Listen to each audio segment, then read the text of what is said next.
Hey, I'm back. Hey guys, it's Tim. As you can see, like last week's video, my car is parked in the same spot. So no, it has not gotten fixed yet, but we've made some progress. I mean, we now have an owner's manual and a mechanic's guide, which is completely foreign to me. Oh, and also, I got some jumbo googly eyes. This week's video, I decided to briefly talk about what I think is one of the most important things I have learned at film school so far, and that is pre-production, or more specifically, organization.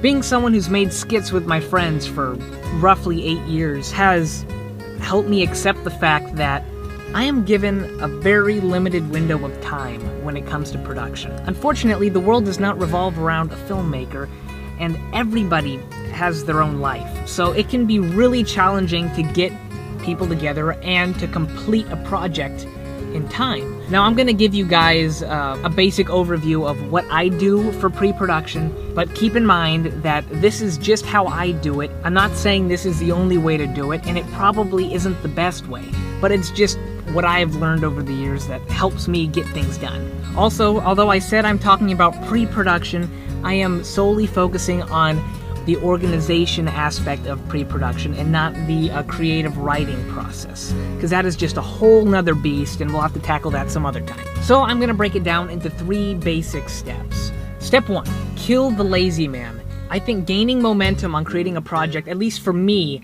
is one of the hardest things because I procrastinate all the time. Although I might have the idea already written down or maybe a complete script already written down, by far the hardest thing for me to do is to just take that step and start scheduling.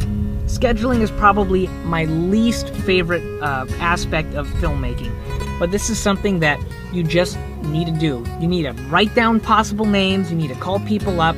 This is when we're gonna do it, at this time, at this place, and just go for it. If you don't take this step, then you are not gonna get anything done, your magnum opus is not gonna get made, and you're probably just gonna sit in your house and watch Netflix eating junk food and feel like a failure. Please don't do it, just take this step. Although hard at first, things get easier. Alright, now we're moving on to step 2, which is just organize the shiznit out of your day. At this point, you got a hold of your actors, you got a hold of your crew, you have a location, you have a day, you have a time. Now you need to know every single thing that needs to happen, when it needs to happen, within that day. If there's anything that can be done before a shoot, it should be done. All props that you need should be ready for that day, all camera equipment and stuff should be loaded. Make sure everyone has their script and knows what they're supposed to be doing. If you can get everyone together to rehearse beforehand, go for it. Talk to your cinematographer and figure out what you want to do. Usually in my projects, I'm filming, and so I storyboard as much as physically possible. Here's a couple doodles of a project that I never actually filmed, but it could be just the worst drawings, but as long as you know, or your cinematographer knows what it is, that's all you need. And then you just mark off the shot once you get it done, so you don't miss anything. Another thing that I've done if I haven't had time to make a shot list, but I've had a script, is throughout the shoot, you are marking off what you have shot, just so you don't miss anything. Because there is nothing worse than getting home, putting the footage on your computer and going, where is that shot? I need that shot. Without it, I can't do anything. So in the end, you want everything together so the shoot can run as smoothly as possible, because most likely it will not, and something will go wrong and you will need to act fast to get things to work. Now this brings us to the final step, which is take control of the day. One thing that I struggled with for the longest time when I first started making things with my friends is, hey, we're all together, we're at so-and-so's house, we're having a good time, we're joking, we're laughing, and oh my gosh, we've been here for an hour and a half and we've gotten nothing done. The best thing to do is, even if you're putting together a casual shoot where you're just making something to throw on YouTube, just goofing off with your friends, you can have a fun time during production. Make that your priority to, okay, we have this that we need to do today and we need to get this done first. You should make the actual shooting experience an enjoyable thing. If you're making it just boring and stressful and tense for everyone, they're not gonna want to do it anymore. Okay, we've just gone on a rabbit trail. Back to the 3rd point. You need to know exactly what happens next. So once you finish a shot, you know what you're moving to next. Okay, we're running behind, so let's move on to this scene. We can come back to that later. And this is where all that pre-production really comes in handy. because most likely you will realize you don't have enough time. And at this point, you need to act fast and be able to find out how to save your project and to make it still work. So you need to be able to change things on the spot, switch things around a bit, maybe cut scenes. This is something that really, it just takes practice. You just need to go through this multiple times before you can be good at it.